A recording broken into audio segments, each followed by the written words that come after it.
Vou iniciar. Ah, Uma Isabela Gibara foi excluída, mas isso não sou eu que faço. Tem gente que acha que eu excluo as pessoas, eu não faço. Deus me livre. É uma questão técnica mesmo do Gmail, eu não sei porquê. Então, Leonardo, como eu falei, né, você já foi apresentado, é o nosso segundo encontro com você, que bom, o primeiro foi um grande sucesso, o seu vídeo no YouTube está sendo super acessado, então as pessoas têm interesse em continuar a saber sobre uma continuidade da sua pesquisa, do seu trabalho na Universidade Federal Fluminense. Então, bem-vindo, Leonardo. Você pode se apresentar. obrigado, Grace. Então, retomando, né? Boa tarde a todos e a todas, né? É um grande prazer assim estar participando novamente pela segunda vez do LEC na Quarentena, né? O Laboratório de Estudos Clássicos, do qual também sou membro, um laboratório que a gente vai divulgar as novas pesquisas feitas no âmbito da universidade e também cooperar com outras instituições, né? A minha apresentação de hoje será uma continuidade, né, da apresentação anterior, que eu debati a questão teórica e metodológica da historiografia da linguística, né, modelo teórico, conceitos, né, estrutura da disciplina. E hoje eu vou mostrar a aplicação desses conceitos, né, dentro de um campo específico, que é a gramaticografia, né? Então, a nossa área de historiografia da linguística é uma área que é reconhecida pela Abralin e tem uma disciplina no programa de pós-graduação de estudos de linguagem, né? É uma área que eu trabalho junto com o Ricardo Cavalieri e com um grupo de professores de universidades portuguesas e alguns colegas do Brasil também. Então, a gramaticografia é uma área para quem gosta de ler gramática, o gênero textual gramática. Não só gramática da língua portuguesa, mas gramática do latim, gramática do grego, do hebraico, né? Das chamadas línguas exóticas, que essa é uma conotação racista atualmente, né? Que a gente chama de línguas minoritárias, né? Como dialetos indígenas, né? Línguas indígenas minoritárias, como línguas do Oriente. Então, a gente trabalha com a tradição gramatical que vai desde o século I a.C., né? Desde Dionísio Trácio, na Grécia, passando pelo período medieval até as gramáticas mais recentes, que é o caso, por exemplo, de Chomsky, né, que vai trabalhar a gramática gerativa, né? Então, como a gramaticografia é um campo de história da gramática muito amplo, todos nós temos na área recortes, né, de especialidade. E o meu recorte de especialidade é o século XVI, séculos XV e XVI. Então, eu trabalho com gramáticas desse período histórico.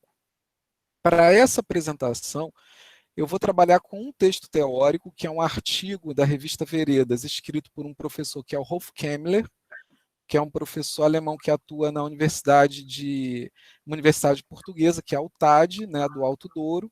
Esse artigo ele vai falar sobre as gramáticas renascentistas, são gramáticas de português e de latim do Renascimento. E na segunda parte, né, assim, da apresentação, eu vou trabalhar diretamente um documento, que é uma gramática de João de Barros, que é um manuscrito de 1540. Né? É um manuscrito que é uma gramática de latim, que ensina os rudimenta grammatices, ou os rudimentos da gramática. Era uma gramática ensinada em Portugal, né, usada em Portugal, para ensinar os filhos do rei Dom João III, os rudimentos do latim, né? E era uma gramática usada com crianças após a alfabetização. Então, o que a gente vai ver nessa gramática renascentista são processos, métodos e como que a língua era ensinada, né, no século XVI, porque o século XVI já havia educação linguística nessa época, já havia profissionais da área de letras no século XVI, que eram os humanistas. E o João de Barros foi um dos primeiros gramáticos da língua portuguesa, né? Ele organiza a língua portuguesa numa gramática que chegou a ser lida por ninguém menos do que Camões, né? Porque quando a gente pensa atualmente, por exemplo, no português, né, português do século XVI, vem logo à mente a literatura, né, que é Camões. Camões é o português do século XVI. Mas onde Camões aprendeu português, né? Onde ele aprendeu a escrever, metrificar? Onde que Camões aprendeu a organizar a língua portuguesa na escrita? Então, na historiografia da linguística, nós respondemos essa pergunta, né? Nós procuramos métodos didáticos, como que a língua era ensinada, como que a língua era organizada, e a partir dessas gramáticas a gente começa a entender o pensamento linguístico, né, dessa determinada época. Isso ajuda que nós façamos uma reflexão sobre a nossa própria prática docente, nossa própria forma de ensinar línguas, nossa própria forma de aprender línguas, e vermos, né, como é que cada geração, cada época, né, organizava suas universidades, suas escolas e colégios, né, e como que a cultura clássica nesse contexto, né, a gente vai ver o ensino de latim, como que a língua latina era ensinada em Portugal no ano de 1540, pelo menos na corte, né, porque a gente tem o ensino de latim uma longa continuidade. Né, o latim ele foi praticamente uma língua que nunca parou de ser ensinada desde a queda do Império Romano. Então, a gente tem no período medieval o ensino de latim, a gente tem o ensino de latim até o século XIII, XIV, com a gramática especulativa, né? E no Renascimento, o latim continua sendo estudado. Então, vou compartilhar a tela com vocês, primeiro de um texto teórico, para a gente fazer a abordagem de contextualização, e posteriormente do próprio documento quinhentista. Né? Deixa eu abrir aqui o Google.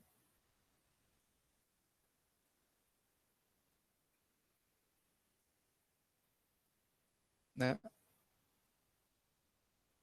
Já compartilhei tela, está todo mundo vendo, né?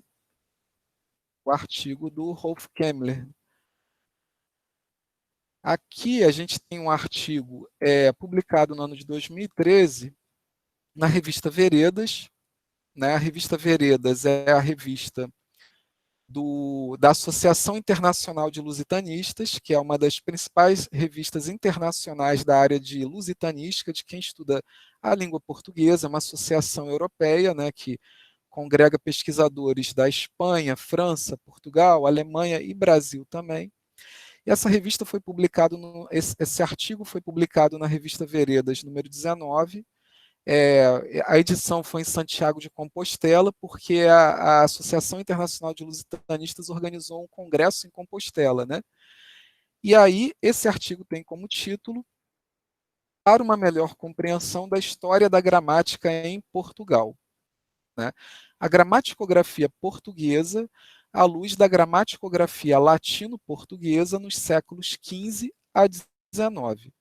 É um artigo bem extenso, né, que vai desde o início da tipografia em Portugal, desde os primeiros incunábulos, né, até a tradição portuguesa do século XIX. A gente não vai ler todo o artigo, não vamos ver todo o artigo, porque para não ficar maçante a apresentação. Né? Então, a gente vai focar nos séculos XV e XVI. Né? O autor é o Rolf Kemmler, que é um historiógrafo da linguística que trabalha com gramaticografia, que é o campo que a gente faz a preservação das gramáticas, a interpretação, a reedição dessas gramáticas históricas.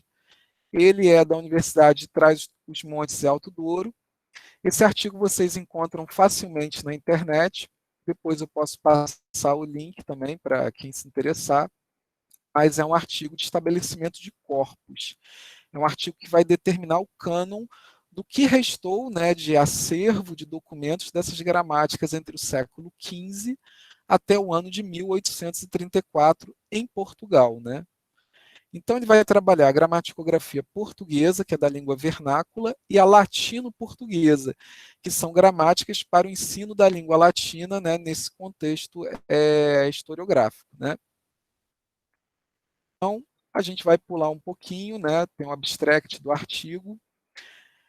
Agora, onde começa a história da gramática, né, dentro do contexto renascentista? Né? Onde é que seria no Renascimento a passagem do período medieval, um período que era centrado na gramaticografia de cunho aristotélico-tomista? Né? A obra de Aristóteles foi muito lida na Idade Média Ocidental, e a partir da obra de Aristóteles, da obra de São Tomás de Aquino, né, surge a gramática especulativa medieval. porque é uma gramática muito complexa, né, do século XIII, principalmente do século XIV, né? E a gramaticografia renascentista ela vem num período posterior aos modistas, né? Quer dizer, praticamente no período posterior aos primeiros gramáticos da gramática especulativa. Então, o ponto de partida para a gramática renascentista é efetivamente Nebrija, né? E a partir de Nebrija que vai começar a descrição, né, da gramaticografia do século XV por Rolf Kemmler. Então, abre aspas, citação, né? 4 décadas após a impressão da primeira gramática de uma língua vernácula, que é quem vai começar a descrever o vernáculo, né, nomeadamente a Gramática de la Língua Castelhana de 1492, do espanhol Hélio Antônio Nebrija, né, é no mesmo ano que Colombo chega às Américas, né, começa a invasão, a ocupação das Américas pelos espanhóis também, é que a gramática da língua castelhana ela é editada, né, em 1492. E Nebrija é muito vinculado à tradição da Universidade de Salamanca. Então, 40 anos depois dessa gramática, né, cerca de 40 anos depois que os espanhóis dão o primeiro passo no uso do vernáculo dentro para a administração do reino, para ensino, né, que é a língua castelhana, a história da linguística portuguesa teve o seu início com a publicação da Gramática da Linguagem Portuguesa, um texto muito interessante, porque é uma gramática portuguesa ainda no formato da gramática especulativa, né, no ano de 1536, por Fernão de Oliveira, e da Gramática da Língua Portuguesa, em 1540, por João de Barros, né? Quer dizer, João de Barros é um autor que vai ser um dos pioneiros, né, o segundo gramático a publicar uma gramática da língua portuguesa. Notem bem que 1540 é a época que começa efetivamente a ocupação da América Portuguesa e o processo de colonização do Brasil, né, quando a língua colonial, né, a língua, o superextrato colonial na América Portuguesa vira a língua portuguesa, né? O português começa a ser implantado no Brasil quinhentista, né?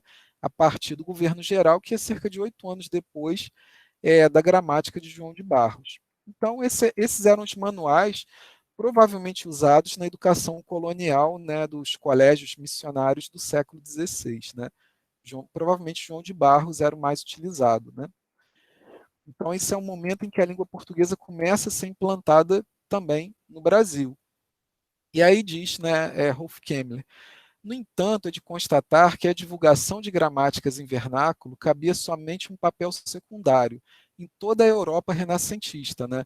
Porque começa com o espanhol, depois temos o francês, né, a língua de Francisco I, rei da França, né? A língua de corte portuguesa, que é o português, né? Mas o vernáculo ele só tinha nessa época um papel secundário na Europa renascentista, visto que a língua dominante no sistema de ensino e também na maioria da produção metalinguística era o latim. Então, o latim era a língua das instituições educacionais renascentistas, por influência, sobretudo, né, de Erasmo de Roterdã, que continua a preencher um papel preponderante, né, até meados do século XIX, quer dizer, até o nacionalismo, né?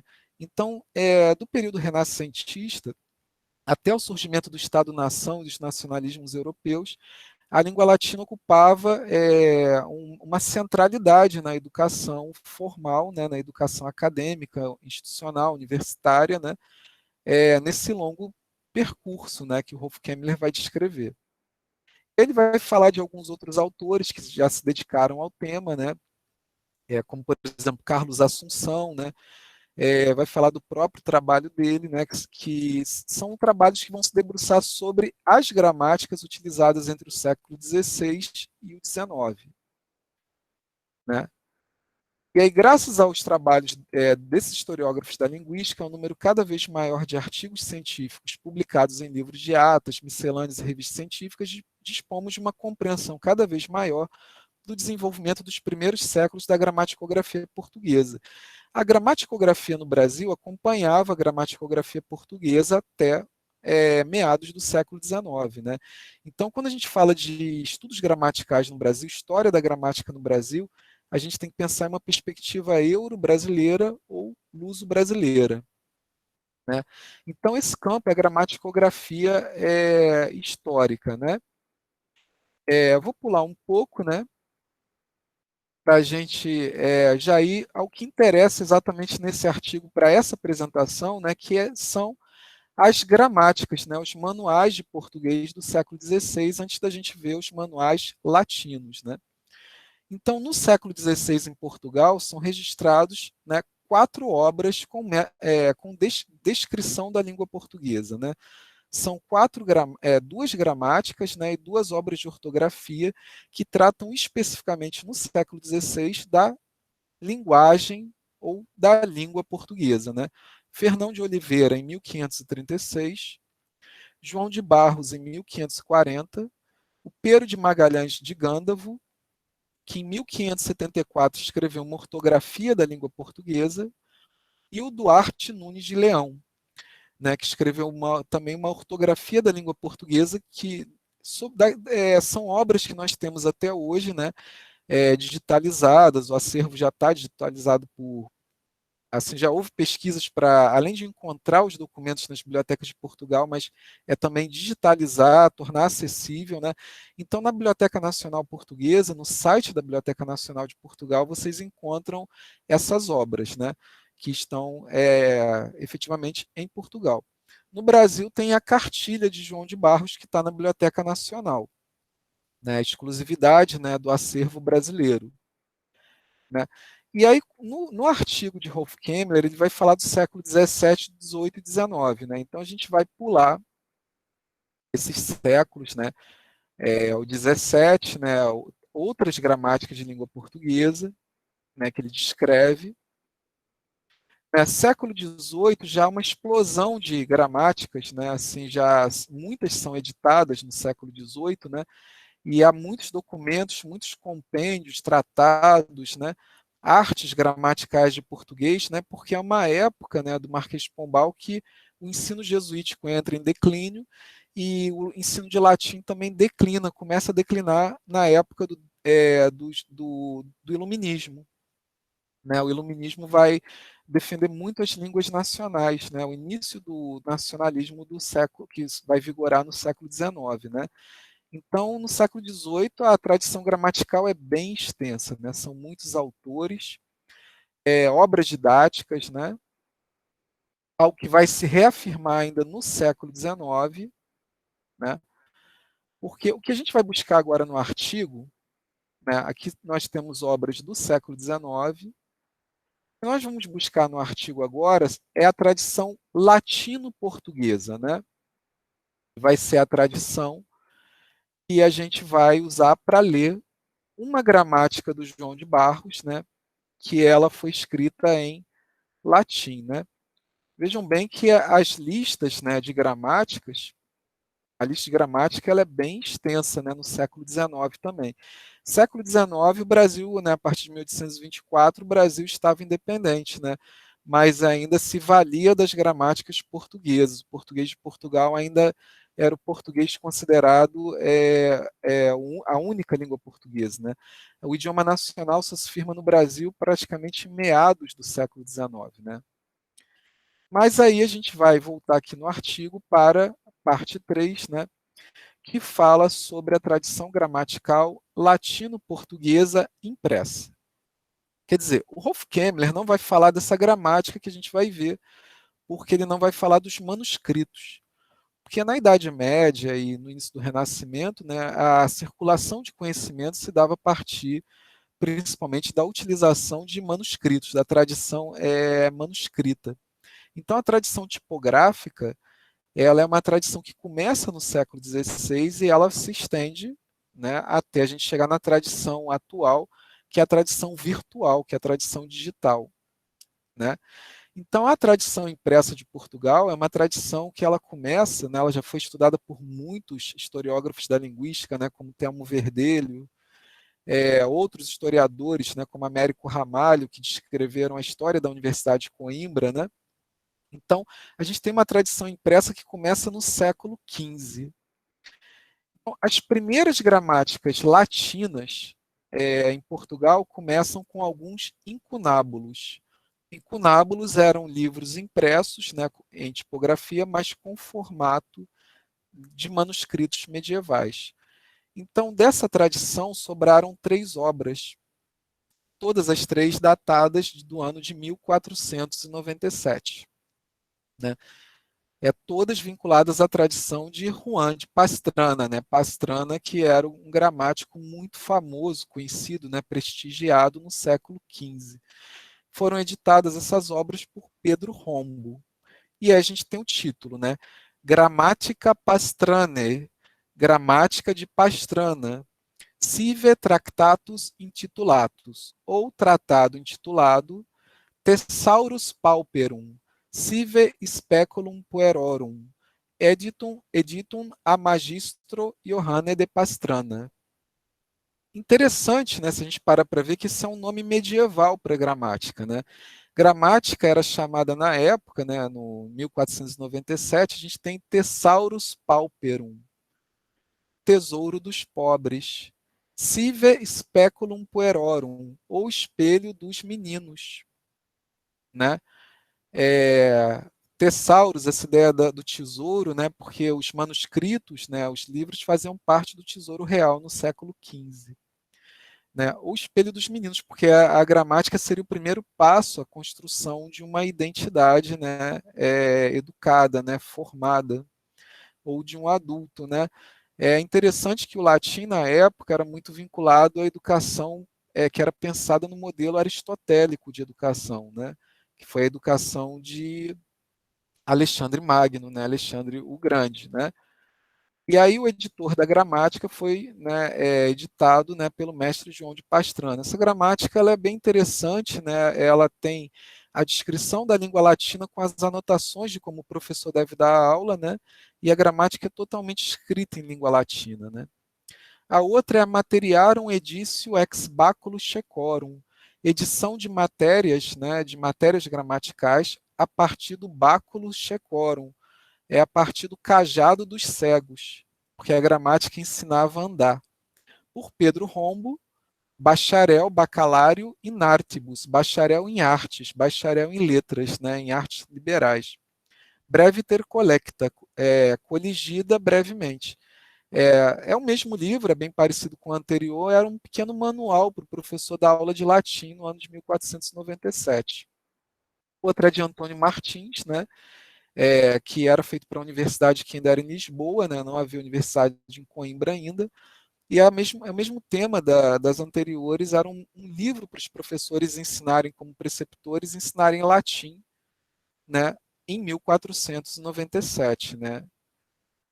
E aí o Hofkemmler vai falar de Valentim Fernandes, que era o impressor dessas gramáticas. Né, ele trabalhava na Universidade de Lisboa, mas ele era de origem alemã, né, era um impressor que vinha da Morávia. Né. Além dessas gramáticas, né, aí vem a tradição posterior aos incunábulos, né, vem a tradição do século XVI, do Renascimento. Né. Estevão Cavaleiro, né, que escreveu a Nova Grammatices Mariae Matris Dei Virginis Ars, cujos autor est Magister Stephanus Eques Lucitanus, né, publicada no ano de 1516, que é uma nova arte de gramática da Maria, Mãe de Deus, Virgem Maria, Mãe de Deus, cujo autor é o professor Estevão Cavaleiro, né, Stephanus Eques Lucitanus, português. Essa é uma gramática já no modelo renascentista, né, é uma das primeiras em Portugal, editada em 1516. Máximo de Souza editou uma gramática, umas instituciones, né, que seria gramáticas para uso institucional, né, para o ensino de letras latinas, editou em 1535. Todos esses livros são em latim, eles não são, tem pouquíssimas passagens em língua portuguesa. Né. Duarte Pinhel, né, um compêndio, né, de gramática de 1543. Nicolau Clenardo, que não era português, ele era flamengo, né, ele era holandês, né, e as obras de Clenardo foram editadas em Portugal em 1538, né, tanto a gramática de latim, quanto a gramática de grego e a gramática de hebraico, né, que eram as três línguas humanísticas, né, línguas sapienciais. Né. O latim era muito estudado em Portugal, o grego um pouco menos, e o hebraico era estudado apenas por teólogos, né, nesse século XVI. Jerônimo Cardoso, que foi o primeiro dicionarista português, escreveu o primeiro dicionário da língua portuguesa, que é um dicionário português-latim, ele publicou uma gramática também em 1552. E um outro gramático, né, bem polêmico na época dele, é o Despautério, né, Jan van Pauteren. O Despautério, ele publicou uma gramática, um compêndio das obras de Despautério foi publicado em Portugal, né, na tipografia pelos jesuítas portugueses, né, em Braga, né, no ano de 1555, né. Um resumo da gramática de Despautério, né, para de arte gramática, feito para ensino de crianças, né, dos meninos em Portugal. Né? E aí há outras gramáticas, né, que, assim, Fernando Soares Homem, Rui Lopes de Segura, né, e o mais importante, assim, no século XVI, sem sombra de dúvidas, né, foi Manuel Álvares.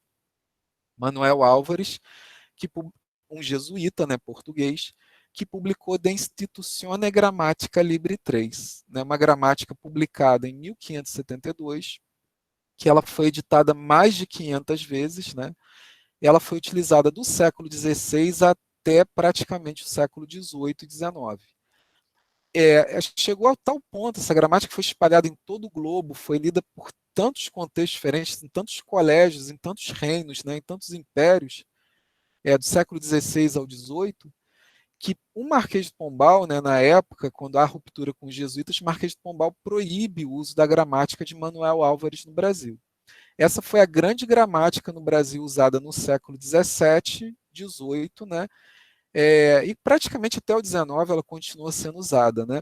É uma gramática que é a base de praticamente todas as gramáticas modernas, né? Ela ficou muito famosa. E ela foi reeditada 500, mais de 500, né? Alguns autores falam 530 e poucas vezes que a gramática de Manuel Álvares foi reeditada, que é reeditada até hoje, né? E é uma gramática de língua latina, né? Na continuidade do artigo, o Rolf Kemmler, ele como historiógrafo, vai comentar, né, o estabelecimento desse corpus, né, que ele praticamente utilizou só gramáticas tipografadas e editadas em Portugal. Né. A gramática de Manuel Álvares ela era a gramática que era indicada na Ratio Studiorum dos jesuítas, né, a partir do ano de 1599. Ela era prescrita, né, era o único material didático do curso de letras dos jesuítas. Porque cada gramática dessa ela compunha todo o estudo, né, de letras que era feito, né, naquele contexto renascentista. A gramática era um livro único que se estudava ao longo de anos, né, assim, alguns anos, né. Em alguns casos, uma gramática dessa de latim levava 3 anos para ser lida. Em outros casos, poderia levar 5, 6, até 12 anos, dependendo do sistema de ensino. Né? E, a partir daí, no artigo, o Rolf Kemmler vai falar do século XVII, que aí já vem outras gramáticas, né? Outra tradição. A minha área de especialidade é o século XVI, então, por isso, assim, a gente vai, nessa apresentação, trabalhar efetivamente um documento quientista, né? Uma gramática usada para o ensino de latim, para o ensino de letras, no século XVI. Né? Uma gramática que não está nessa descrição do Rolf Kemmler. O Rolf Kemmler ele está trabalhando apenas gramáticas impressas. Então, a gente vai trabalhar com um manuscrito, né, do século XVI, que é feito à moda medieval, escrito pelo João de Barros, que é um Rudimenta Grammaticis. É um manual para o início, né, o primeiro manual de estudo de latim, posteriormente ao processo de alfabetização. Então, eu vou passar aqui, né, para o documento quientista, né? Aqui a gente já sai do texto teórico, né? Essa é o que a gente chama de fonte primária, né? Aqui a primeira é a capa desse manuscrito, né? A gente vai analisar.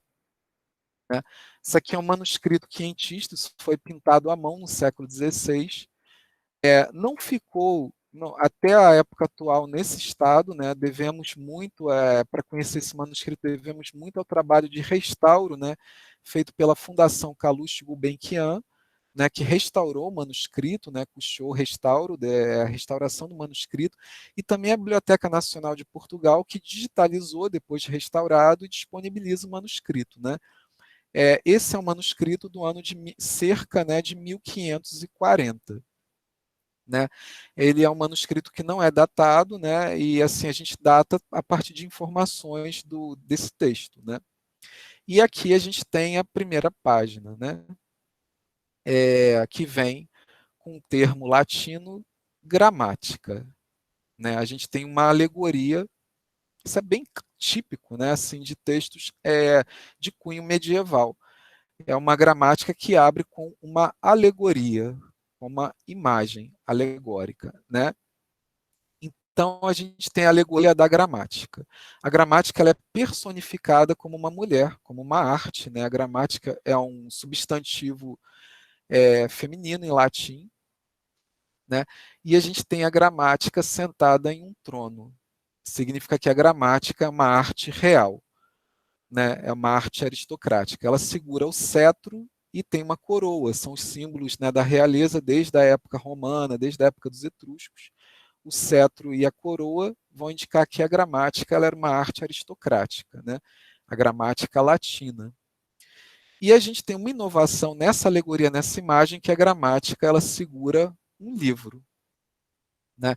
E como a gramática está cercada de plantas, árvores, ela é uma arte que vem do mundo natural. A gramática vem da observação da natureza, né? De línguas naturais. Né? Isso né, que vai falar um pouco sobre o que era o pensamento linguístico da época. Então, como iniciava o processo de estudo de gramática? Né? Primeiro elemento da gramática, dessa metalinguagem, né, que vem desde a época de Donato, né, era o ensino da letra, né, litera, o processo de letramento que o livro não faz. Né? Então, o leitor, a leitora dessa gramática era alguém que já era letrado no alfabeto latino. Então, as letras litere são o alfabeto latino, né, as 23 letras do alfabeto latino, era o início do processo de alfabetização, era o início do processo de letramento, era o início do contato com a arte gramatical. Após o aprendizado das letras, né, a criança, né, com seus preceptores, né, as crianças da aristocracia portuguesa, né, da época de Dom João III, né, que é a época dessa gramática, aprenderiam as sílabas, né, sílabe, né, sílaba, ou, né, as sílabas. E a sílaba era um conceito derivado da gramática grega, né? Então a gente tem aqui todos, não todo, né, mas os ramos da árvore com silabário com alfabeto latino, né? Então o processo de alfabetização era por silabação desde a época clássica, né? E é um processo que tem longa continuidade que chega até os dias atuais. Muitos de nós fomos alfabetizados com letramento e silabação, né? A técnica que se usa praticamente até os dias de hoje. Né? Claro que a palavração, né, é uma técnica que também havia no Renascimento, também havia na Idade Média, a palavração ela está tendendo, né, hoje em dia a ser predominante, né, no processo de alfabetização. E aí depois da sílaba da letra, né, era ensinado a dictio ou ditado, né? O termo dictio, metatermo dictio em latim equivale a vocabulum. No latim é o grego parábola, né, que é palavra. E aí, hoje a gente tem esse metatermo até hoje na palavra dicionário, né? Dício, né? Dicionário, que é um acervo de palavras, né? E aí, depois de aprender o ditado, o dicionário aparece aqui na imagem, né? A figura de João de Barros, que é o preceptor, né? Que vai ser o preceptor de uma princesa, de um príncipe, né? Que eram filhos de Dom João III. E aí vem as 8 partes do discurso, que eram chamados os rudimentos do latim, né? O aprendizado do nomen, né, que era o substantivo e adjetivo, pronomen, prepositio, verbum, adverbium, conjunctio, interiexio, né?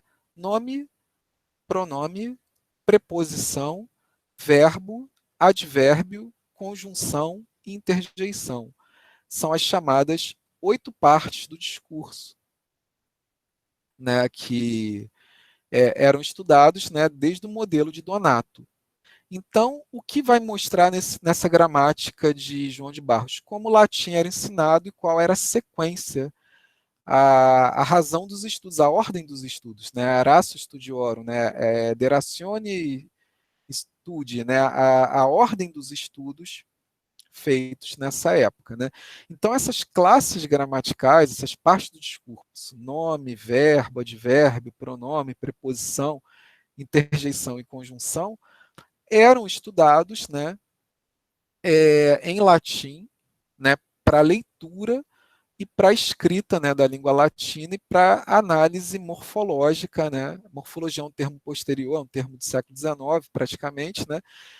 Mas era para usado porque hoje em dia a gente chama de análise morfológica, né? Isso era feito em língua latina, né? O livro é todo bem acabado, né? Vocês podem notar as roupas medievais, né? Renascentistas, né? Os sábios, né? Do Oriente, né? Portugal estava numa época de consolidação do seu império ultramarino nessa época, né? Então a gente vai descer um pouquinho na obra. A gente não vai ler a obra toda, assim, só vamos ver as partes iniciais, né? Para essa apresentação não ficar muito extensa, né? Assim, depois a gente abrir para debate, a gente deve durar mais ou menos 1 hora, mas, né? Então só mais uns 15 minutos assim para falar sobre a obra, né? Essa obra ela é praticamente toda escrita em latim, né? Então a gente tem aqui o prefácio da obra, a apresentação do prefácio da obra, né? Ad clarissimam dominam Maria infantem Ioannis terci Portugalia regis filiam in grammatices rudimenta Ioannis de Barros prefácio, né? Prefácio de João de Barros para a Ilustríssima Senhora Maria, infante, né, criança, né, infante, filha de Dom João III, rei de Portugal. Rudimentos gramaticais de João de Barros, né? Então a gente já tem no início da obra a identificação de qual é o destinatário dessa obra, né? Era uma criança, filha de Dom João III, né, que João de Barros, como preceptor, iria ensinar latim, né? Ele teria que ensinar latim para essa jovem, né? Individualmente, né? Assim, quer dizer, na turma ficava um filho de Dom João III, né? O irmão dela, né? E a Dona Maria, né? A criança, né? E o professor dava aula apenas para 2 alunos, né? E aí a gente tem o prefácio da obra feito para os outros gramáticos, né? Se Philippus Ile Macedonum Imperator preclarentissima infans domina nostra ad Aristotelem de orto Alexandri fili sui scribens plurimum se gratulari discebati quod ilius temporibus natus existitisset qui illum in preceptorem habere posset, né? Tá tudo em latim, né? Assim, vou traduzir alguma parte desse prefácio, sim, para a gente fazer uma análise, né? Mas essa seria uma forma de internacionalizar a própria obra, o pensamento do gramático, né? Aqui, nesse momento, João de Barros vai falar qual é a sua ideia de educação, né? Qual era a ideia de educação de Portugal no ano de 1540, né? Sua ideia como preceptor dos filhos, né, de Dom João III. E aí ele diz, se Filipe, aquele Filipe, né, rei, imperador da Macedônia, né, antes tem um vocativo, né? Ó pré-excelentíssima, ó excelentíssima infante, Senhora Nostra, né? Nossa Senhora Maria, né? Ele se volta criança, né? Se aquele rei Filipe, se aquele imperador dos macedônios, escrevendo para Aristóteles sobre o nascimento de seu filho, Alexandre, né? Quer dizer, Filipe era pai de Alexandre, né?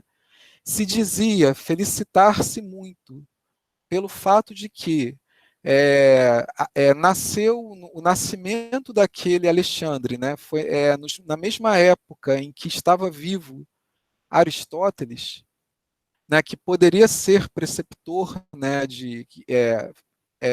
Alexandre poderia ter Aristóteles como seu preceptor, né? Aí, quanto mais desinquam, quanto mais direi, é como me convém me vangloriar, me felicitar, que o teu pai, o rei Dom João III, né, permitiu que eu, João de Barros, né, fosse o seu preceptor. Quer dizer, o modelo de educação da época era baseado na educação de Alexandre Magno, quer dizer, era um modelo baseado no estudo de Aristóteles, da filosofia aristotélica, né? Começando com as obras mais simples de Aristóteles, né, as traduzidas por Boécio, como as categorias, né, a interpretação de Aristóteles, e indo para as obras mais difíceis. Agora, como que se chegaria à educação, né, do Reino de Portugal na leitura de Aristóteles por uma criança, né? Essa leitura se dava aprendendo os rudimentos de latim. E esses rudimentos eram de João de Barros, que ele se compara aqui com Aristóteles, né, como se ele fosse um artífice. E fosse ele que iria burilar aquela criança, né, ele ia transformar aquela criança num leitor de Aristóteles. E preparar aquela criança para herdar e governar o reino, como Alexandre Magno, né, governou o reino o Império, né, Alexandrino, o Império Macedônico, né. Então, na obra tem uma série de elogios, né, às autoridades da época, né, fala sobre a glória, né, que havia na época. A gente vai andar mais um pouquinho aqui quando ele compara a educação ao comando de um navio, de uma caravela.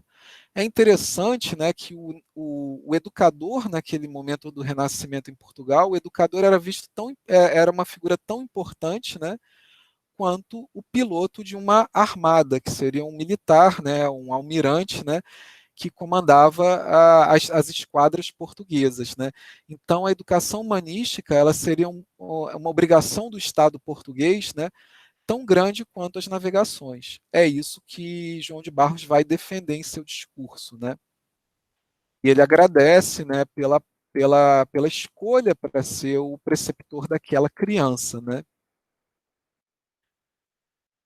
Avançando um pouco mais na obra, a gente tem aqui os instrumentos do professor, né, para alfabetizar, né, em latim, né, ensinar os rudimentos de latim duas crianças, né. Então nós temos as tabelas de declinação com todos os casos do latim, né, e as 5 declinações.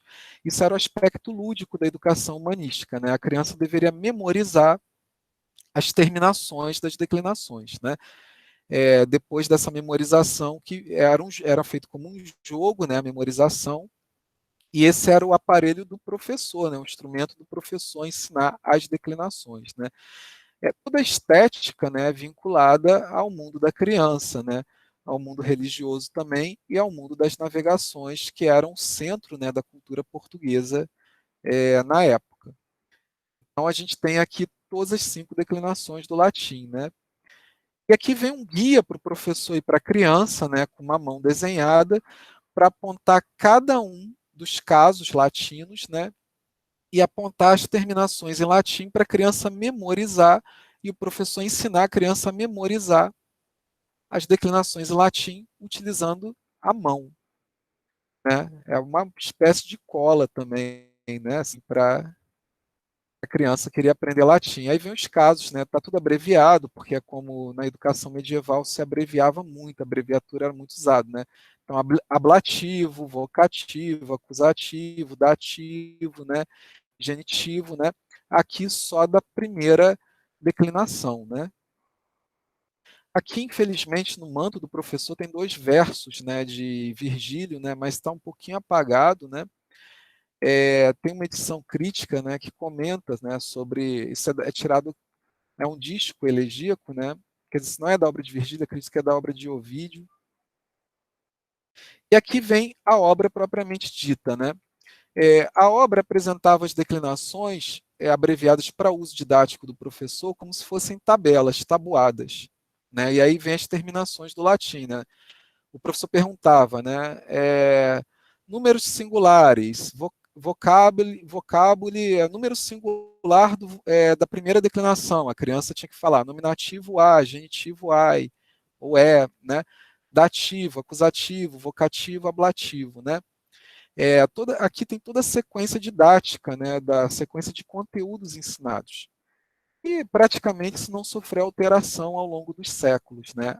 A ordem de conteúdos, né? Isso apresenta, a aula de aritmética era centrada na tabuada. Essas tabelas seriam como uma tabuada também, né? Para o ensino dos elementos de língua latina, né? Então a gente tem a quarta declinácio, né? A quarta declinação, né? Quinta declinácio, né? A fórmula, né? Alia declinationum fórmula, né? Outras formas de declinação, né?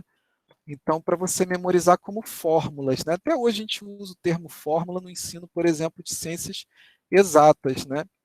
Então, essas seriam as fórmulas que eram colocadas provavelmente nos quadros, né? Nas tábule, né? Nas tábuas, para a criança memorizar. Então, a gramática vem toda dividida em tabelas, né? Só com as terminações, né? Eu vou avançar mais no documento, né? Porque aqui vem uma sequência de tabela em tabela, né? São muitas tabelas, né? Para a gente ver um pouco de descrição linguística, né? A gente tem aqui declinationum regulae, regras de declinações, né? Aí o João de Barros vai explicar o comportamento do gênero neutro, né? Nomina neutri generis faciunt accusativum et vocativum similem nominativo in utroque número, et in plurali sempre habent a. Os nomes do gênero neutro fazem o acusativo e o vocativo e é da mesma forma. E em cada um, em ambos os números, né? Para o nominativo. E no plural sempre tem a letra A. Quer dizer, é uma descrição em língua latina, né, do próprio funcionamento do sistema morfológico do latim, dizendo que o nominativo, acusativo e vocativo são iguais no gênero neutro, né? E no plural tem sempre o morfema A, né? É uma gramática, né, em suma, com os rudimentos, né, com o conteúdo do latim básico 1, com o conteúdo do latim básico 2, né? A gente vai avançar mais, né, porque essa é a parte dos nomes, né? Na gramática, no método, nos rudimentos, né, o João de Barros vai tratar das 8 classes de palavra, né? Nome, e depois ele vai para os pronomes, né? O pronome é eu, mei, de mim, mi, para mim, me, né? E ablativo, me com, né? Comigo, singular e plural. Então ele vai para os nomes, pronomes, verbos, né? Advérbios. É um método que ele é completo, né? É uma gramática como a gente tem hoje, são as mesmas formas, né? A gente tem o pronome iste, ista, istud. Até hoje estudamos os pronomes latinos nessa mesma sequência, né? Esse é o pronome demonstrativo, né? Pelo fato da gramática ser manuscrita, ela parece um caderno, né? Então isso é como um caderno mesmo, né? Assim, a criança deveria copiar, né? Era uma educação baseada no copismo, porque era muito vinculada à educação monástica. Então, o processo de educação era pela cópia. Você colocava no quadro e a cópia ajudaria a memorização junto com a leitura, né? Aqui tem a conjugação do verbo ser, né? Sum és fui, né? Eu sou, tu és, eu fui, né? E aí vem no tempo presente, né? No pretérito imperfeito e no pretérito perfeito, né?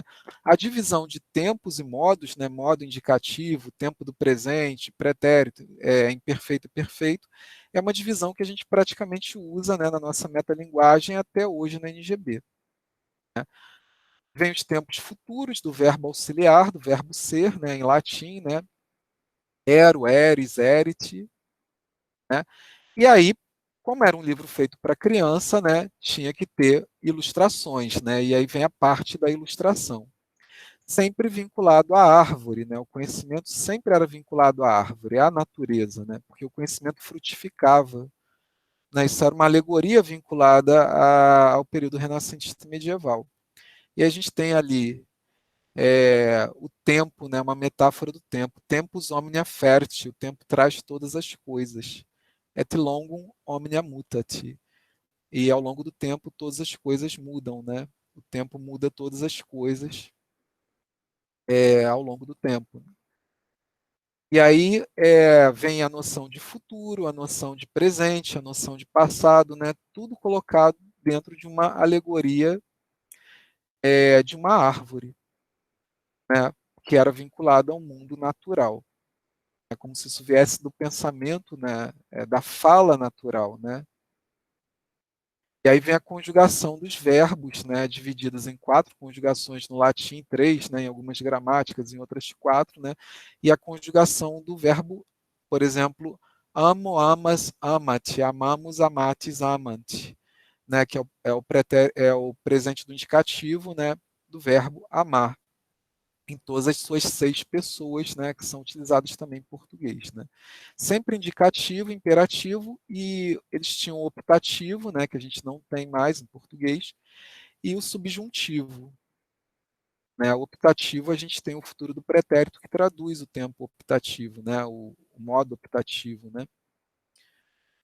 Então, na continuidade, né, vem as formas verbonominais, né, vem os particípios, os gerúndios, né, sempre com a metáfora da árvore, né? Tempus, edas, puerum, né? Pretérite. Né? A gente tem diversas alegorias possíveis, né? De interpretação da árvore do conhecimento, né? Desde a alegoria de cunho teológico, né, até as alegorias de cunho meramente ficcional, meramente poético ou de cunho filosófico também. Né? Aqui vem algumas palavras, alguns exemplos de palavras, né, que mostram também o que era o cotidiano de Portugal, né? Os ventos, né, o cotidiano da época, né? A navegação, a construção de cidades e fortalezas, né? E aí os genitivos, né? Angelorum, virorum, officiorum, né? E aqui a gente tem os animais que tinham valor simbólico e alegórico durante a Idade Média, né?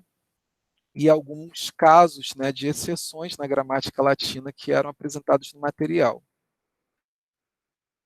Né? Tem um capítulo especial na gramática que fala sobre o gênero dos substantivos, né? Gênero de substantivo, gênero de adjetivo, né? E ele dá uma definição de gênero, né?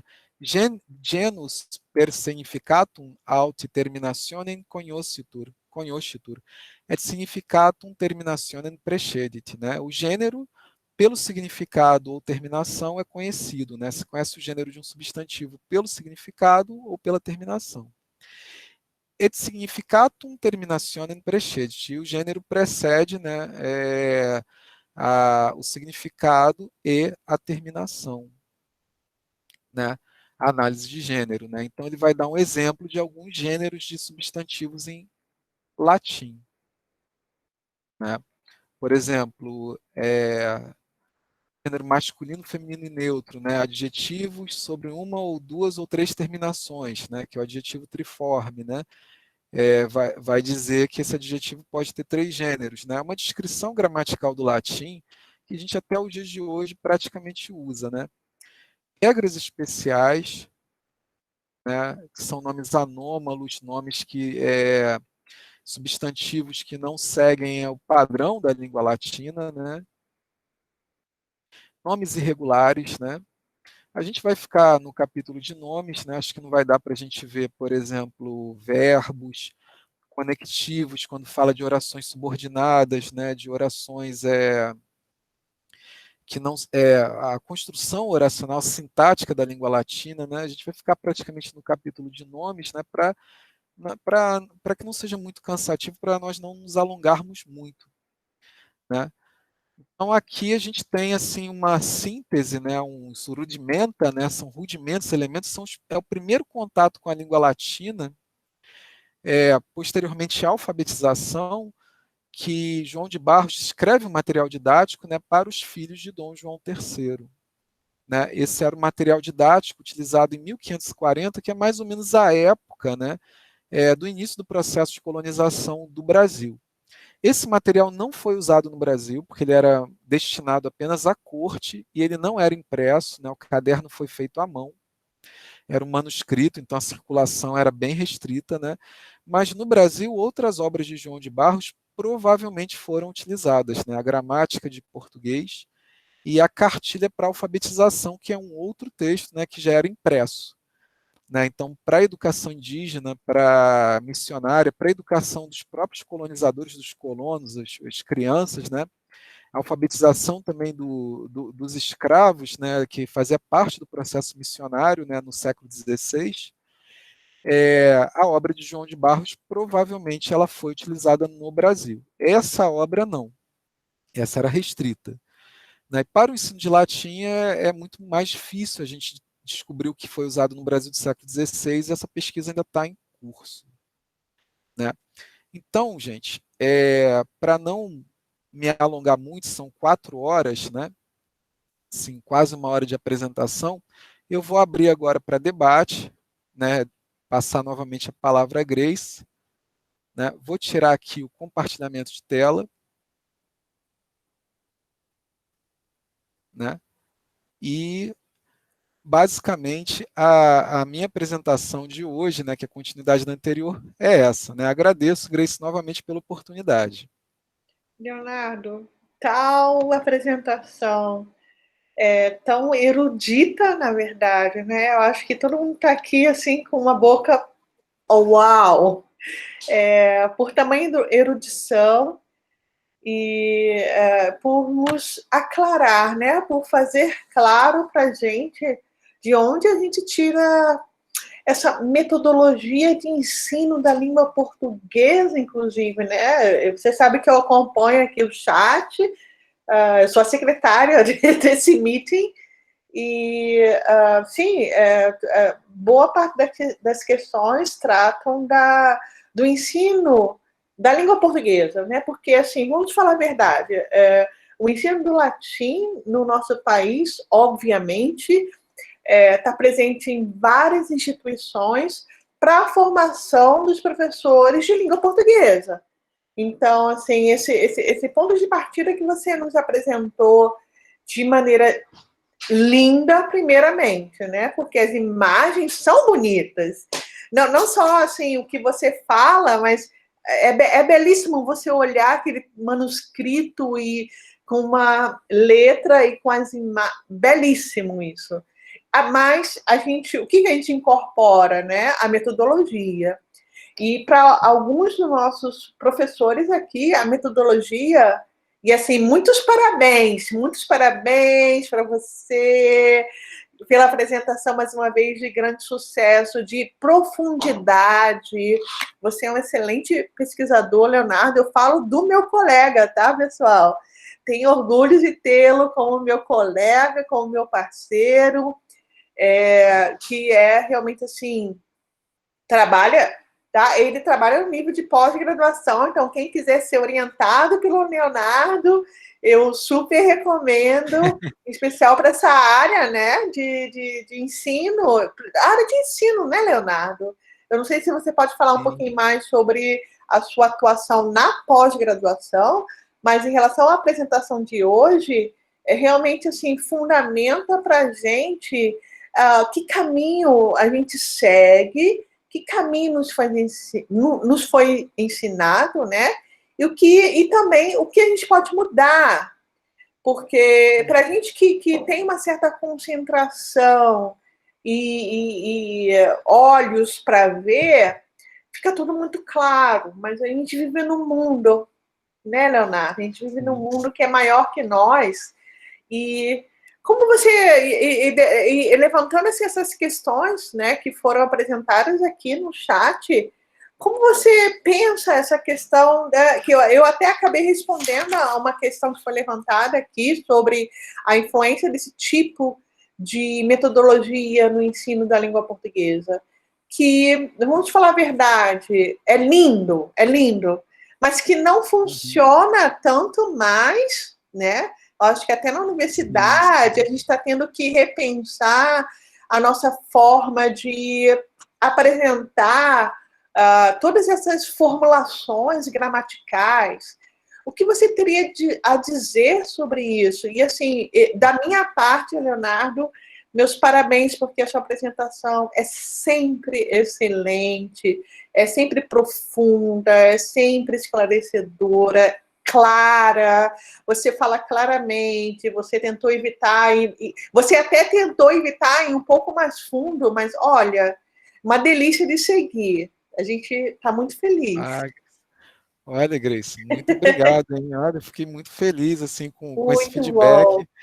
porque assim é um tema super áspero, assim é difícil a gente trabalhar, trazer um documento cientista assim, né, de cara, né?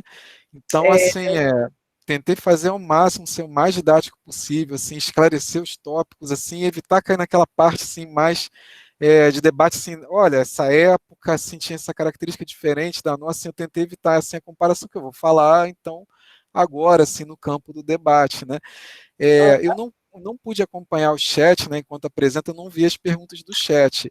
Então, quer dizer, quem quiser perguntar agora também, né, Grace? O pessoal fica à vontade. Não, eu só estou introduzindo, e assim, porque Sim. eu estou maravilhada Que não, legal. a gente vai abrir, mas só para, assim, aí é uma questão minha mesmo, né?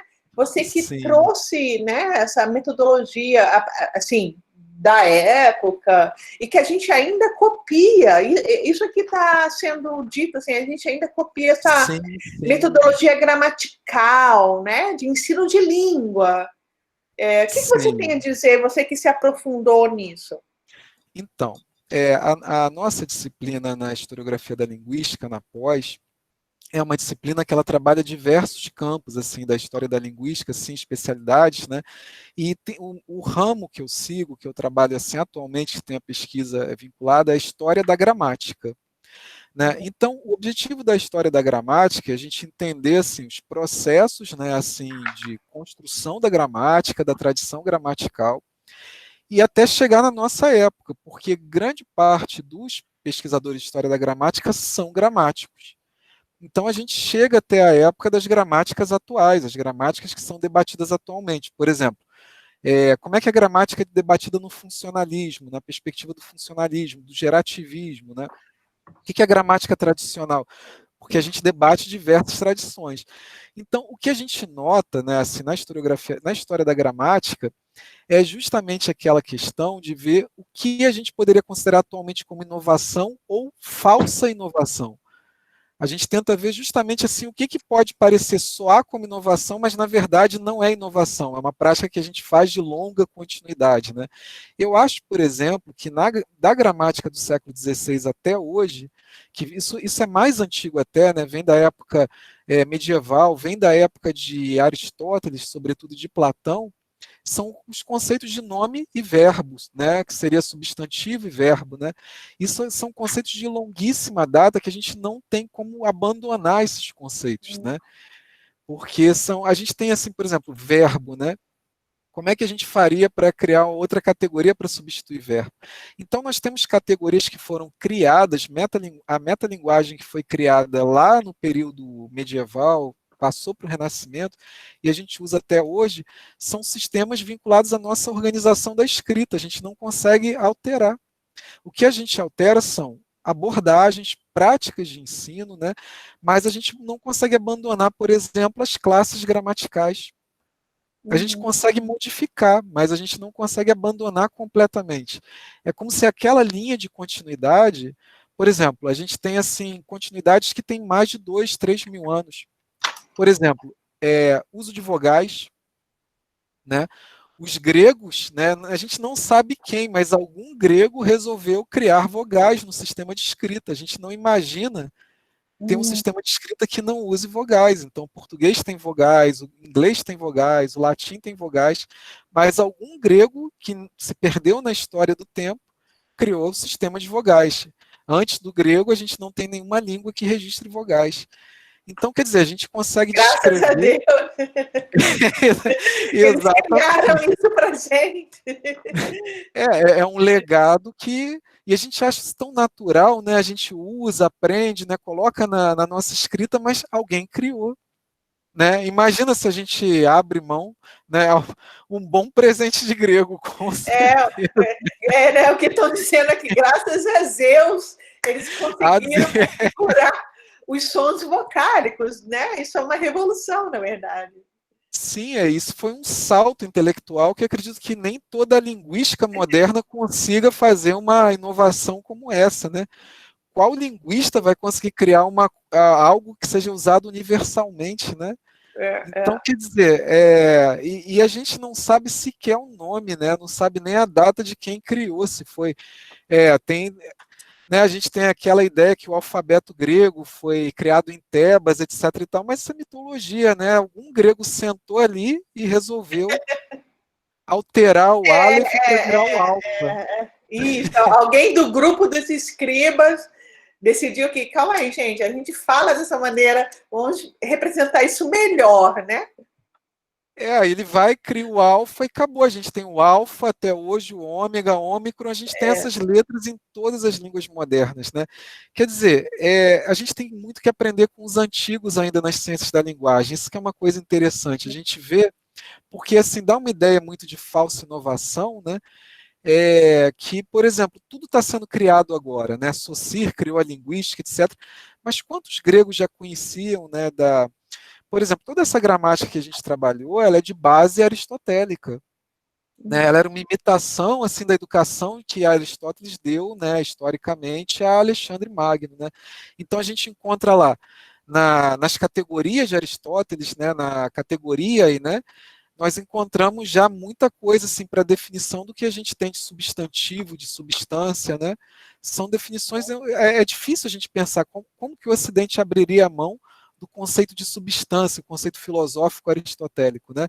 Está entranhado assim na nossa mentalidade, né? A gente já vê o mundo por esse olhar, né? Então a nossa disciplina a gente reflete para reencontrar, né, é um caminho de busca, né, de arqueologia do saber para reencontrar as fontes. Tanto quando a gente encontra, fala, nossa, a gente pensa dessa forma, então isso foi inventado, isso foi criado, né?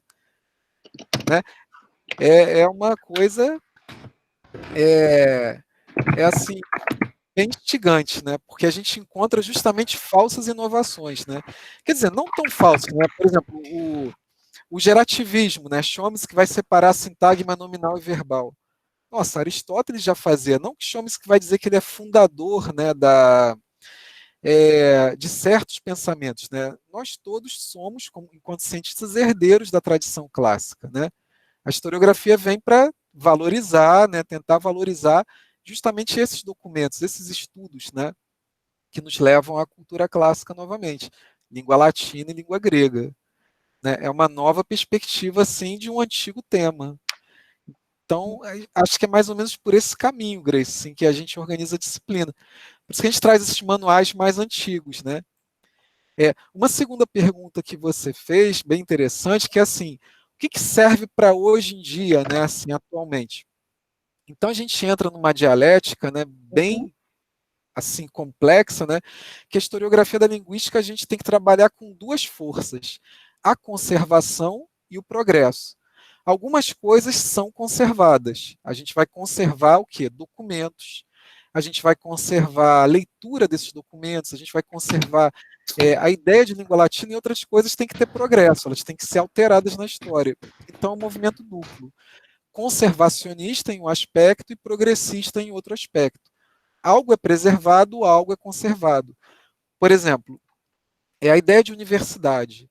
Século XVI tinha universidade, mas nessa universidade não poderiam, por exemplo, estudar alunas, não havia professoras. Sim. Né? Era sexista, né? O século XVI era sexista, era marcado por gênero, né? Então a gente preserva o que é a universidade, dá continuidade, mas a gente não preserva o sexismo. Entendeu? A gente altera, né? A gente altera o passado assim para dizer o que seriam práticas atuais, vigentes, democráticas, o que seriam práticas atualizadas, a gente preserva algo, mas outras coisas a gente abandona completamente. Por exemplo, a educação feminina, na época, era uma educação de preceptoria. As jovens só poderiam ser educadas individualmente. Né? Por exemplo, tanto que essa princesa portuguesa era educada por um professor, ela não podia ir para uma escola, a educação dela era individual. Só os jovens que poderiam ir para as universidades no século XVI. Quer dizer, isso já mata completamente 50% dos estudiosos, que seriam as estudiosas professoras, as humanistas. Só no 18 que a gente começa a ter gramáticas escritas em Portugal por autoras, né? Então a gente critica aquela realidade, a gente só conserva o documento, a gente não conserva a mentalidade que aquela mentalidade é anacrônica, jurássica, tem que ser esquecida. Então, o que a gente vai preservar são os documentos.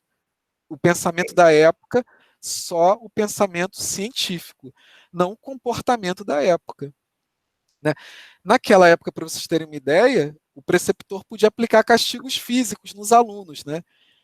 Imaginam, o monitor de latim hoje em dia dando castigo físico, o monitor de matrizes clássicas de grego falou: você não acertou a declinação, né? Por isso que a mão era aberta, né? A mão no documento era aberta porque a mão ia, né, na direção. É, a gente tem essa tradição permaneceu até a década de 60, né? Pelo menos. Meus pais estudaram nessa época e eles tinham a palmatória. Era bem comum. Nossa, Assim, hoje em sim. dia é inimaginável, né? Não, sim. Esse tipo de educação já é ultrapassada, mas eu vou abrir para, né? Porque a gente tem várias questões. Sim. E o Washington, ele levantou, Washington, se você quiser falar propriamente, porque ele queria saber como agir com toda essa história, né, que você levantou, como agir nesse momento, se a gente deve preservar essa história, né, que você levantou para a gente, ou se a gente deve avançar, superar isso e ir adiante. Essa questão do Washington, se você quiser falar, tá aberto aqui para a gente, tá bom, Washington? Olá, Washington, pode falar. Ok, eu acho que o Washington não pode falar. Então, essa foi a questão que o Washington falou, ele está sem fone. Então, sim, o que você apresentou para a gente é para a gente preservar e perpetuar, ou é para a gente avançar? Sim, então, é aquela dialética, né, da conservação e do progresso. A gente não, assim, a proposta da disciplina não é uma ruptura total. Não é aquela ruptura, a gente não tem na disciplina retórica, por exemplo, da ruptura revolucionária, né, que seria zerar os tempos, né, zerar tudo e não trabalhar as tradições. E a gente também não tem na disciplina retórica do tradicionalismo, né, que seria manter a tradição viva sem alterações. O que a gente faz é o trabalho praticamente do museólogo, né? Você conserva para aquele documento não ser perdido. Aquele documento ele não pode ser perdido, né? Ele não pode, por exemplo, perder o livro, né? Perder o livro no incêndio, perder o livro como ocorreu no Museu Nacional da FRJ, né? Que uma série de documentos foram perdidos, né? Não é para ser descartado, jogado fora, né? Mas é para ser trabalhado como uma peça, uma relíquia, né? Uma antiguidade, né? Uma peça em um museu que nós podemos reconstituir da vida aquela peça dentro do âmbito da disciplina e da ciência. E isso vai servir de reflexões para nós vermos o que nós ainda temos na nossa sociedade vinculado àquela época, o que é contínuo e o que foi descontínuo, né? Justamente é para se traçar uma história, né?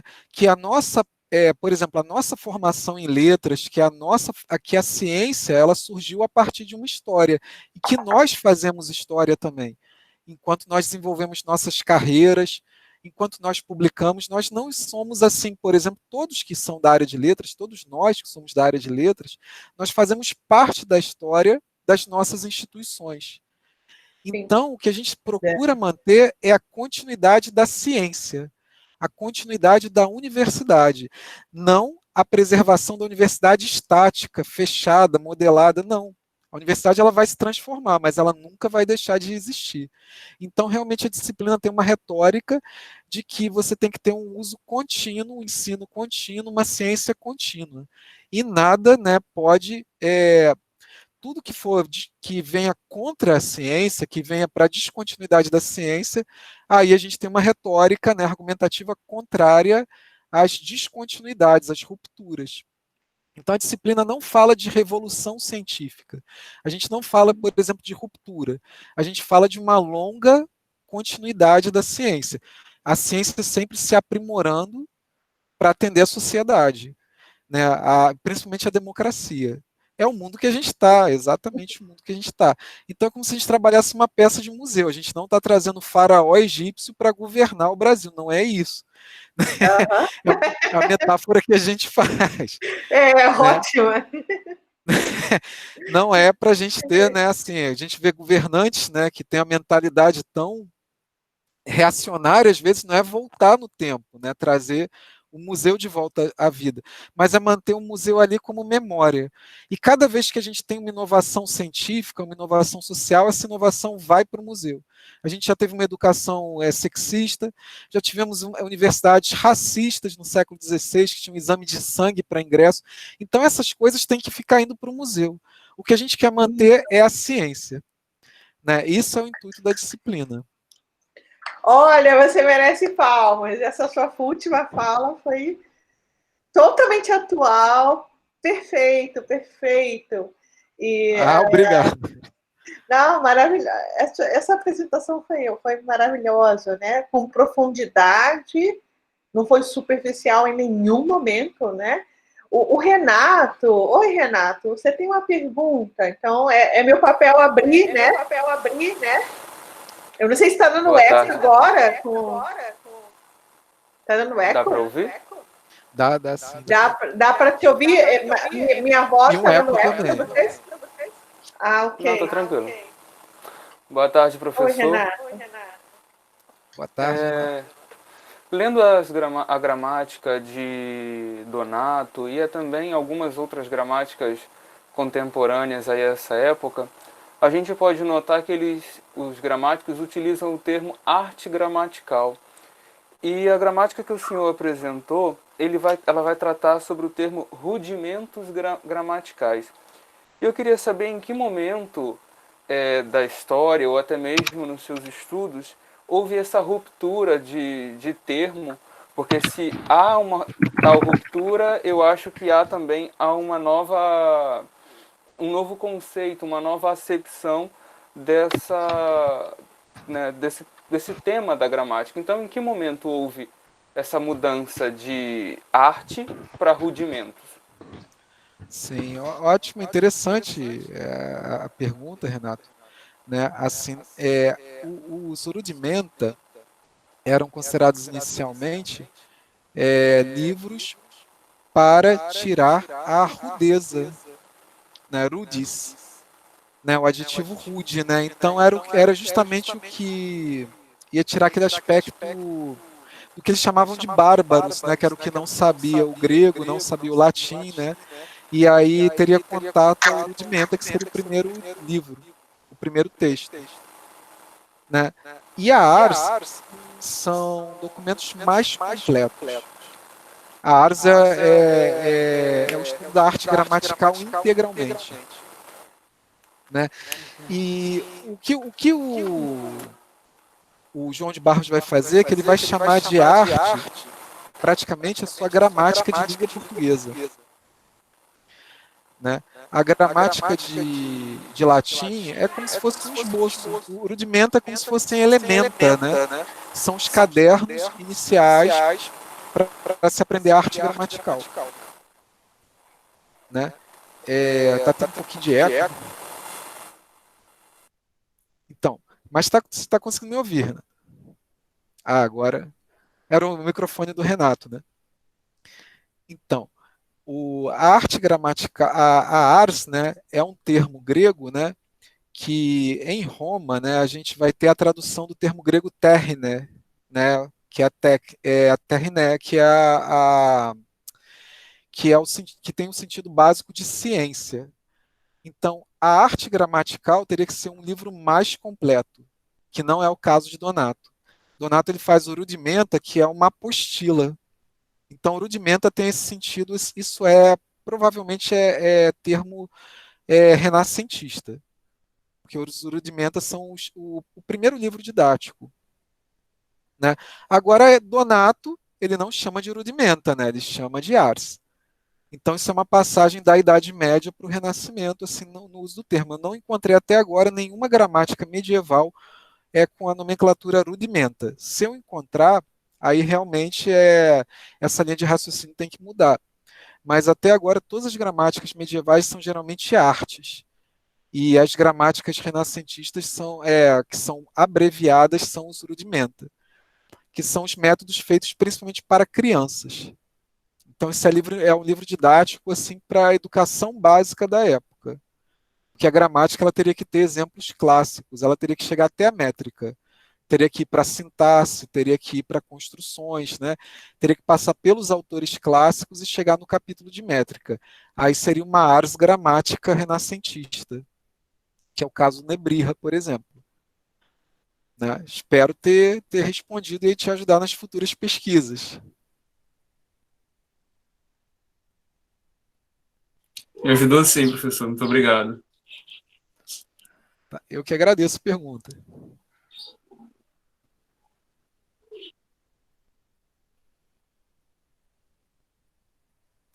Grace, seu microfone, Grace. Seu microfone. Agora Desculpa, porque deu eco na hora e aí eu tentei resolver esse problema. Obrigada, Leonardo. Obrigada, Igor, Pedro, Igor. A Fernanda, se você quiser falar, sinta-se super à vontade, mas a pergunta dela é se a gramática de João de Barros está disponível para a gente acessar de alguma forma em PDF. Ah, sim. A gramática ela está disponível no site da Biblioteca Nacional de Portugal, né, onde tem 3 obras gramaticais de João de Barros. Fernando, se você não conseguir a gramática, pode me mandar um e-mail que eu te passo o PDF, eu te passo o link. Fica a seu critério. É muito fácil de encontrar. Fernanda, viu? Maravilha! Não, para quem quer se aprofundar, super. Sim. Eu não sei se eu perdi, pessoal, alguma pergunta, porque eu estou nessa coisa do que eu falei para vocês, né? Eu iniciei com isso, né? Esse pedaço de coisa que eu não sei o que é. Eu estou aprendendo ainda a lidar para ficar mais bonitinho, senão eu vou ter que usar isso aqui, que é uma coisa. Ah, Bluetooth. sim. Também, mas mulher sem cabelo, uma série de coisas. Mulher complicada, tá, Leonardo? Então, se eu tiver perdido alguma coisa, por favor, se manifestem. E, mais uma vez, Leonardo, super obrigada pela sua disposição. A gente sabe que você tem pouquíssimo tempo, você tem orientandos da pós, você tem, né, seus artigos para escrever. Isso demanda muito tempo, e fazer uma apresentação como essa, maravilhosa, né? Como o Rodrigo está falando, a Cíntia, o Carlos, a Isadora, maravilhoso, assim. Fazer uma apresentação dessa demanda preparação, para a gente ter, né, início, meio e fim, a gente sabe disso.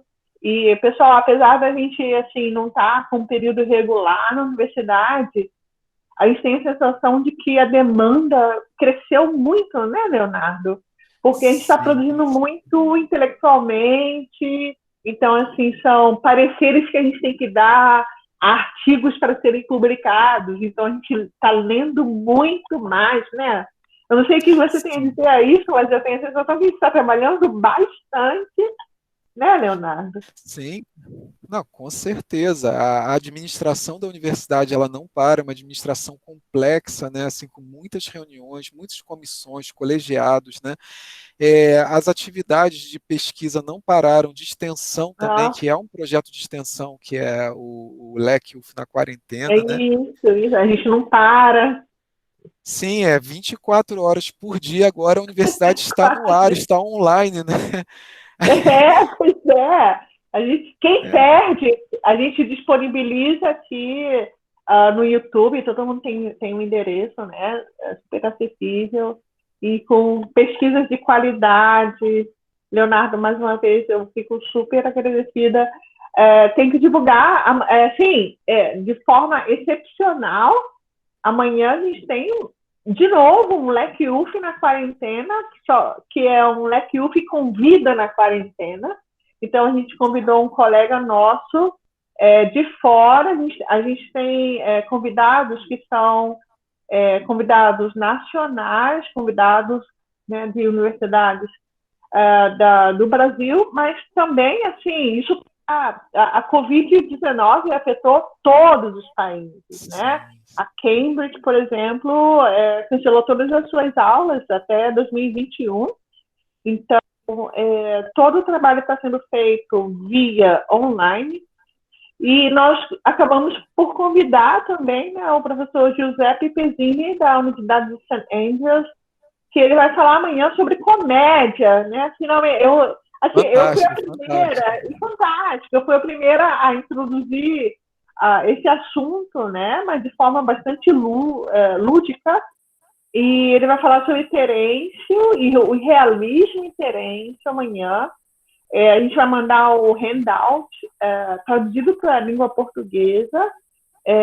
Vai ser uma apresentação toda, né, em língua portuguesa. Convidamos vários colegas outros de outras universidades também interessados no assunto. Então, quem tiver, que são todos super sempre bem-vindos, né? Eu acho que a gente formou um ponto de encontro aqui na quarentena, em vez de ser leque UF na quarentena, ponto de encontro na quarentena. A gente vê a carinha aqui, agora o Pedro, o Igor apareceu, ele está sempre com a gente. Então, tem pessoas aqui que, se não aparecerem, a gente sente muita falta, tá? Não pensem que a gente não cita os nomes aqui, mas eu, pessoalmente, lido diariamente, Leonardo, com esse grupo, sabe? São perguntas, são questões, e que tomam de forma muito prazerosa o meu tempo e o meu empenho também, porque eu acho que a gente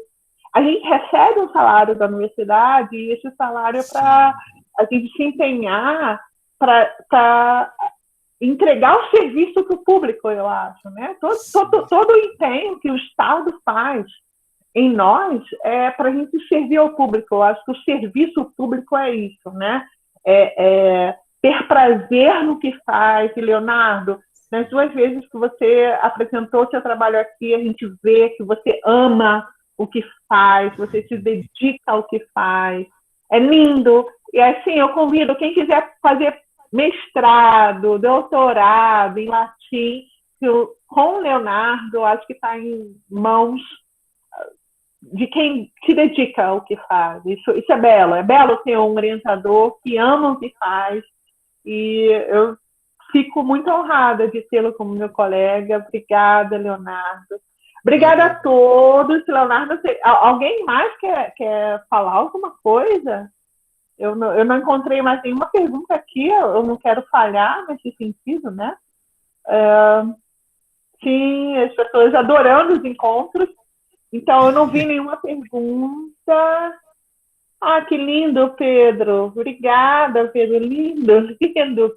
O Pedro falou aqui que eu e o Beethoven e o Calvin, nós fomos importantes para a formação dele.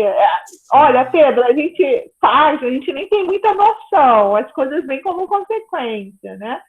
Então, eu gosto de estar falando da gramática especulativa. Inclusive, foi algo que eu anotei sobre isso. O que é gramática especulativa, Leonardo?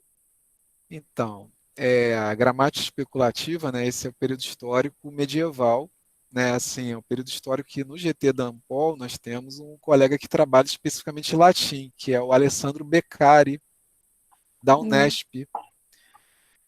Né, ele traduziu uma gramática especulativa de Thomas Erfurt, né, uma gramática medieval do século XIII, XIV, né? 1300 e pouco, século XIV. É a gramática que vem do período medieval, porque ela vai trabalhar mais com o debate filosófico, né? Ela é baseada muito na obra de Aristóteles. Então, a gramática especulativa, assim, ela é difícil de ler, sabe? Assim, não é uma gramática como a nossa, assim, que vem com as tabelas das declinações. Essa é a renascentista. Então, é aquela gramática que debate o que é sujeito, o que é predicado, né? O que é cor? Cor é substantivo ou cor só pode ser adjetivo? O que é, por exemplo, o que é negação e afirmação, né? Então, ela é baseada para quem gosta de Aristóteles. Gramática especulativa é um excelente campo para pesquisar.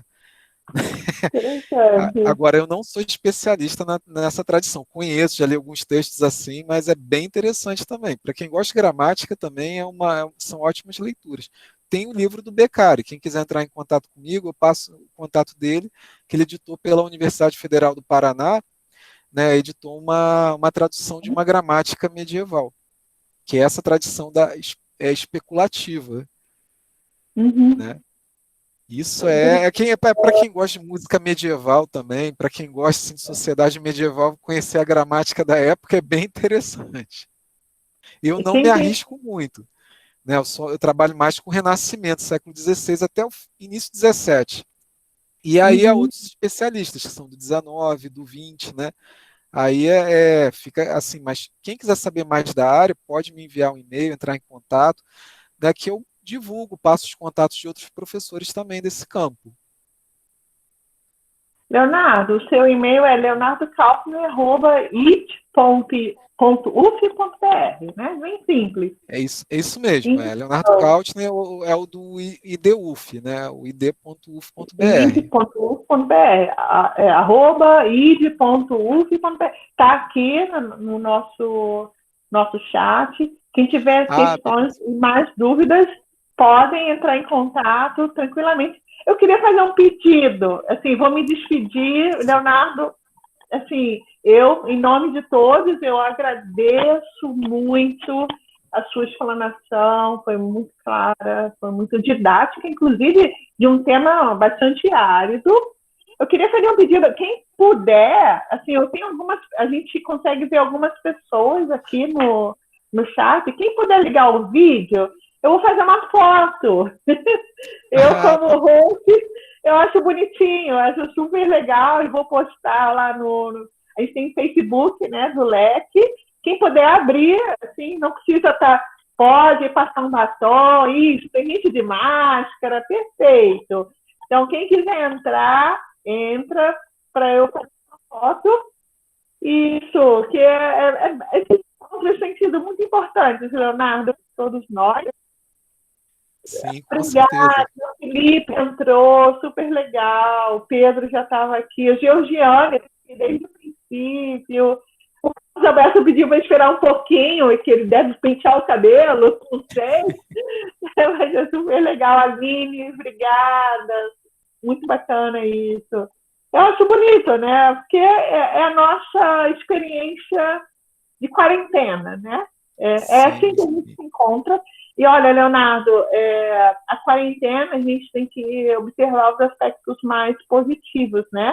A gente está entrando em contato com pessoas com as quais a gente nunca entrou antes e talvez seria dificultada, né? Essa integração maior com pessoas de tantos estados diferentes, né? A gente vive num país que é grande demais e que viagens, né? Elas são pelos preços são quase proibitivas, né?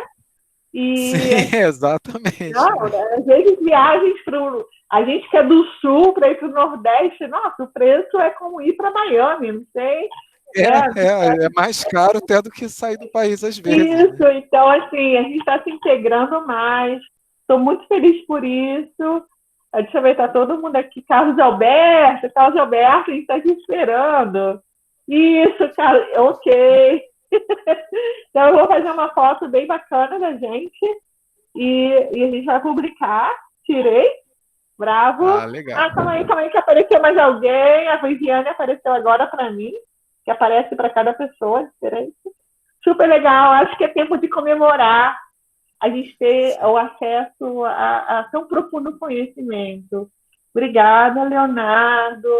Obrigada a todo mundo que se dispõe a estar aqui, né? Porque a gente abre mão de um tempo, e o tempo é algo muito precioso. Carlos Alberto, Renato, o Alexandre está aqui bonitinho, do início ao fim. O Felipe, maravilhoso, foi meu aluno, grandioso. Pedro está sempre presente. Obrigada, Pedro, Igor, Rodrigo. Enfim, o Antônio. São muitas pessoas e isso nos traz muita felicidade. Obrigada. Amanhã a gente tem um encontro, né, com o professor que vem da Universidade de St. Andrews. Vai ser uma apresentação Oportunidade em única, inglês. né, Grace? Oportunidade, porque para a gente ir até lá é um pouco difícil também trazê-lo, né? É uma honra para o laboratório, né? A presença, sim, É a uma grande internacionalização honra. vai ser fantástico. Isso. Falar um pouquinho de comédia latina, né? A gente teve uma introdução com o Beethoven, mas ele vai um pouquinho mais fundo nisso. Então, quem se interessa por textos dramáticos, é super bem-vindo. E amanhã estamos juntos. E semana que vem continuamos também. Então, a gente está em contato pelo e-mail. Eu mandei mensagem para vocês, né? Falando dos eventos da semana. E boa semana para vocês, saúde, se Igualmente, cuidem, gente. cuidem de você, dos seus queridos familiares. Beijo, beijo, Pedro. A gente vê amanhã, se Deus quiser. Leonardo, obrigada. Olha, foi uma tarde muito agradável, Grace. Muito agradável. Muito Um obrigado pelo abraço convite. para todos. Um abraço, Você é gente. sempre bem-vindo. Um abraço. Tchau, Tchau, tchau. tchau.